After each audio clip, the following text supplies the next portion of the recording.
And the tea just keeps flowing. Another source spilled even more details, saying, not only was Solange not part of B's project, she had not sent out a single tweet or Instagram post supporting Renaissance. The source went on to drop this bombshell. I think it's weird for her not to be out supporting Bey. They took a chance on her latest album, Renaissance, and she actually needed everyone to support it to propel it to being the hit. When I tell you my jaw hit the floor so hard it left a dent. Sources close to the situation, and when I say close, I mean closer than your skinny jeans after Thanksgiving dinner, are saying that Solange has been desperately trying to get Beyoncé away from Jay-Z. Why? Because apparently he's the connection to Diddy, and Solange is terrified that her sister might get caught up in all this mess, and looking at what's coming out now, maybe Miss Solange was onto something bigger than a Beyoncé world tour. Speaking of getting caught up in the mess, let me drop this bombshell that's bigger than Beyoncé's entire wardrobe collection. There were allegations that both Jay-Z and Beyoncé were mentioned in Cassie's original lawsuit against Diddy. A source so reliable they could probably get a job at the FBI came forward saying that the initial 60-page lawsuit had some serious tea about them witnessing something super sketchy at one of Diddy's parties. They're keeping the location and date under wraps for privacy issues.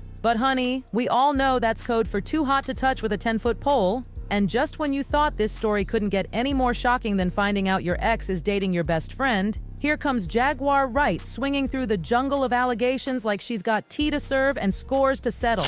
She's out here making claims that would make a reality TV producer blush 50 shades of red. According to her explosive testimony, Jay-Z and Beyoncé are involved in some seriously dark activities, including allegedly keeping people against their will and transporting them across borders while unconscious. Like, is this real life, or did we all accidentally stumble into an episode of Law & Order SVU? Victims, potentially, do you think there could be? Thousands. Thousands.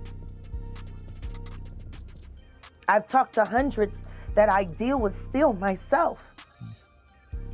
I have 3 victims right now who are willing to give testimony about not only what Mr. Carter has done to them, but his wife as well. They do nasty things.